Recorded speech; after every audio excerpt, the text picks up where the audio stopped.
राम सामर्थ्य योग पीठ ट्रस्ट। शंकरं शंकराचार्यं केशवं बादरायणं सूत्रभाष्यकृतो वन्दे भगवन्तो पुनः पुनः। रामो राजमणि सदा विजयते, रामं रमेशं भजे। रामेणाभिहता निशाचरचम्, रामाय तस्मै नमः। रामानास्ति परायणं परतरं, रामस्य दासोऽस्म्यहं। रामे चित्तलयः सदा भवतु मे, भो राम मामुद्धर, भो राम मामुद्धर, भो राम मामुद्धर। इस श्लोक में भी यही बात आती है।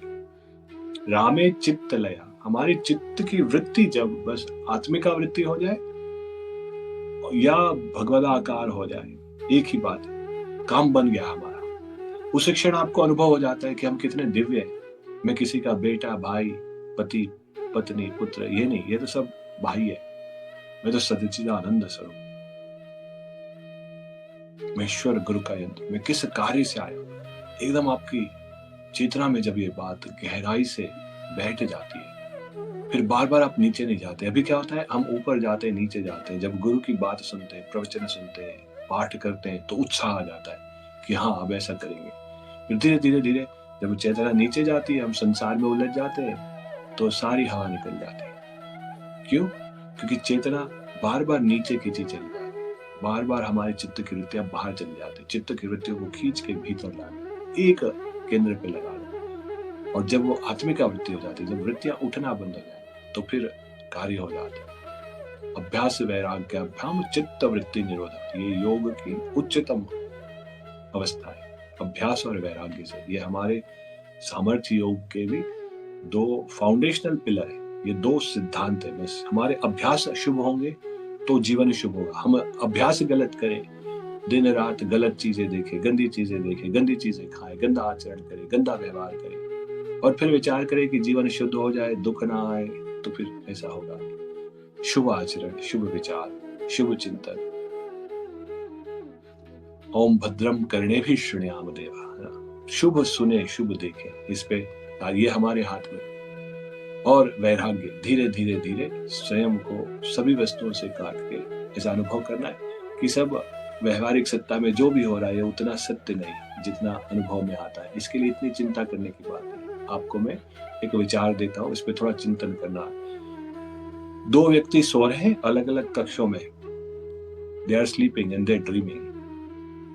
एक ने 100 महल बनाए सपने में, और एक ने देखा कि वो छोटी सी झोपड़ी में है, या उसने छोटा सा एक महल बनाया। दोनों अच्छी नींद की, दोनों जागे। अब जब दोनों मिले और उठे, तो इस व्यवहारिक सत्ता में दोनों में क्या अंतर है? क्योंकि जो बनाया था वो सब स्वप्न में था, उसका यहाँ तो कोई उपयोग नहीं। क्या कोई किसी से बड़ा या छोटा हो पाया? नहीं। ऐसे इस व्यवहारिक सत्ता में आप जो भी कर रहे हैं, एक दूसरे से प्रतिस्पर्धा करके जो बनाना चाह रहे हैं संसार में, कुछ नहीं है। आपके जैसे करोड़ों लोग, अरबों लोग हजारों लाखों सालों से, हजारों लाखों यूनिवर्सेस में, हजारों लाखों पृथ्वियों पे सतत कर रहे हैं और सतत चला आ रहे हैं। और उनको क्या मिल गया? आनंद नहीं मिला, सब दुख में। तो विचार करें कि इस बाह्य जो ट्रांजैक्शनल वर्ल्ड है, जो व्यवहारिक सत्ता में, इसको हम सजग होके जिए तो सही, पर इसमें वैसे ही जीना है जैसे स्वप्नवत है। उसका अनुभव तो हो रहा है, इसलिए वो असत्य पूर्णता से अनुभव में नहीं आएगी।